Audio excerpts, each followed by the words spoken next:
Reward prediction error is a very good system, or I should say a lens through which to think about whether or not we should reward ourselves for performing a given habit.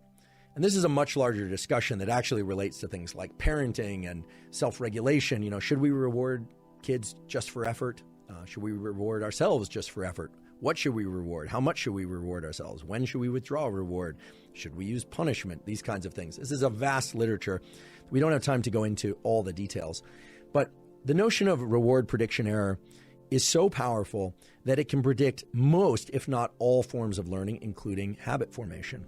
And you can deploy or use particular features of reward prediction error if you would like to reinforce or accelerate the formation of certain habits.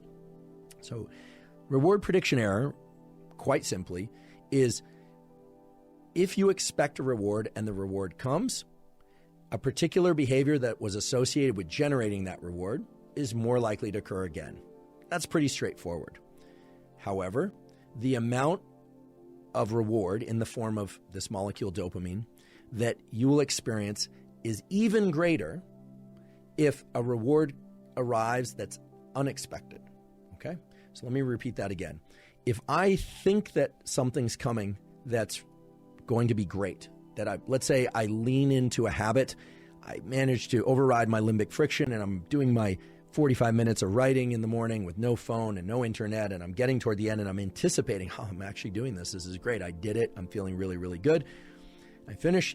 I definitely will receive a dopamine reward. I'll make my own dopamine reward. That's where it comes from. Remember, this is all internal. However, I will also receive dopamine reward if unexpectedly something positive happens. And typically, if something unexpected but positive happens, the amount of dopamine reward that we get is actually much greater than in any other conditions. However, it's hard to surprise yourself about a behavior that you're deliberately engaging in. So that becomes a bit of a tricky one.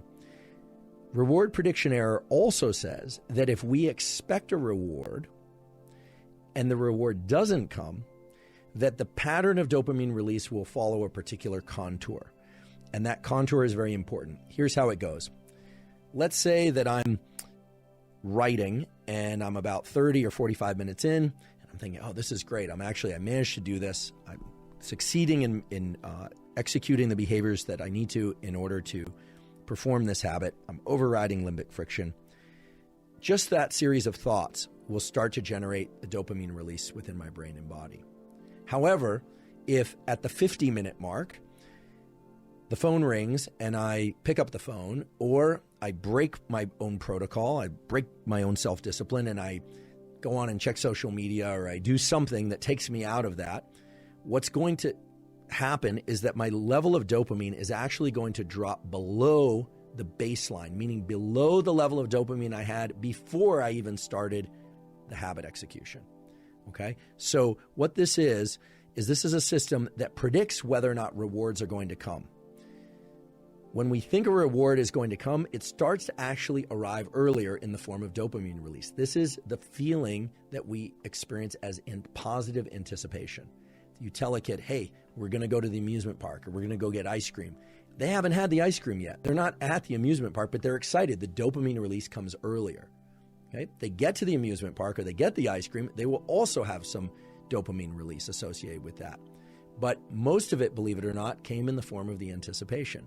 And dopamine has some qualities that make the actual ice cream and the actual amusement park experience more pleasurable than it would be had that dopamine release not happen. Now, of course, the other way to do it is to surprise a kid. You tell them, listen, we're going to the class that you absolutely hate, and we're going to go see the person that you absolutely despise, and then you drive them to the amusement park. That's the big release of dopamine. But reward prediction error also says that if you tell the kid or yourself, okay, we're headed to the amusement park, we're going to get some ice cream, they're really, really excited, and then you get there and it's closed, or they're not letting any more people in, well, then the dopamine level drops way below what it was before you told them that you were headed there. Okay? I've given a number of different examples that hopefully make this clear. Reward prediction error governs virtually all aspects of effort and all aspects of learning. Why? Because when dopamine is released in the brain and body, the neural circuits of our brain and body change. There's a state change. our overall level of energy, but also the sorts of sensory events that we're paying attention to changes when there's a lot of dopamine in our system.